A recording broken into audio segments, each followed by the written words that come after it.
Welcome back. Dozens of South Africans stranded overseas have come home. The CemAir airline facilitated the repatriation as many other airlines are grounded due to COVID-19 travel restrictions. Most stranded South Africans have had to pay for their own flights. Heidi Jokos joins me now for more. Heidi, you've been following this story for as long as I can remember, since lockdown started. CemAir has managed to help repatriate a number of South Africans that were stuck in 7 different African countries. Tell us more. Exactly, Andali. So we do understand that CemAir managed to zigzag across the African continent and stop at 7 different countries, picking up over 78 South Africans that were stuck abroad. We do understand the majority of them were stuck in Morocco. They've been stuck there for weeks, given the fact that countries went into lockdown and then South Africa went into lockdown and they were unable to travel due to travel restrictions. I'm not sure if you could remember, but there was an elderly couple that we spoke to a couple of weeks ago that was stuck in Morocco, and they were panicking given the fact that they could not get back into the country because of the travel restrictions. They were running out of chronic medication, and we do understand that they managed to get back this morning on that CemAir flight. But let's listen to what the CemAir CEO had to say about the process in repatriating these South Africans. Africa is the second biggest continent, and there's many groups of anything from ones to a lot in the sort of the mid-teens. So we zigzagged across and filled up the aeroplane. So on the way back, Morocco, Mauritania, Burkina Faso, Ivory Coast, and Congo we collected in. Because people are dispersed across the continent and often in small numbers and in many cases in very rural areas, we're using sort of personal contact. So people hear about the flights and pass a message on to people in need. We have flights in this week, one from Nairobi through Kigali, Lubumbashi back to Joburg, one that'll do Sierra Leone, Accra, Lagos back to Joburg, and possibly one from Maputo as well. And then we're looking at, as information comes to us, there's no central repository of where people are. So as information comes to us and we can assemble a picture of where the requirements are, we're trying to schedule flights to assist those people.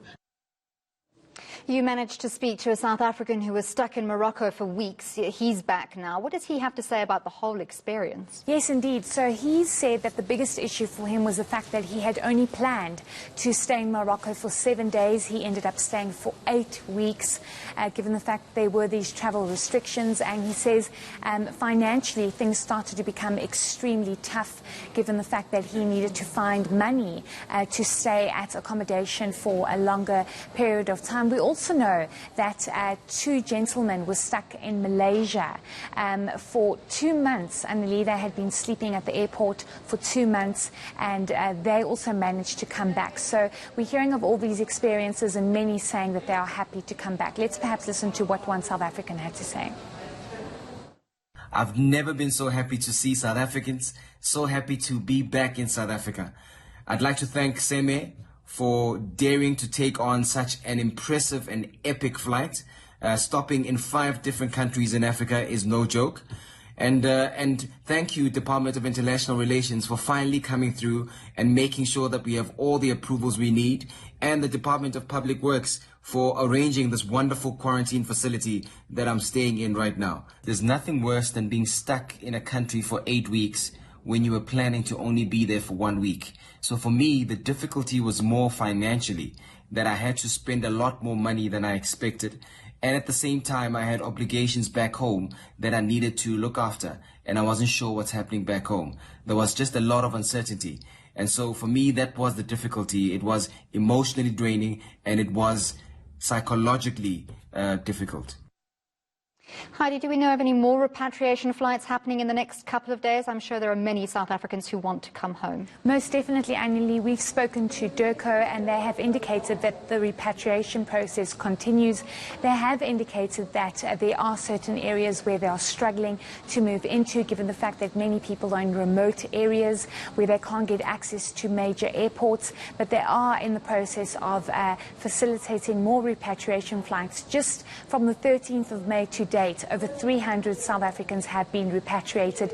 We also know that CemAir will be facilitating more of those to Rwanda, Ghana, Nigeria, trying to get South Africans back. Many have been stuck on the African continent, and those flights have been difficult to get, but it seems as though there seems to be some kind of progress with that. So South Africans that are stuck have some kind of hope to come back home. Right, thank you very much. That was our reporter, Heidi Jokos.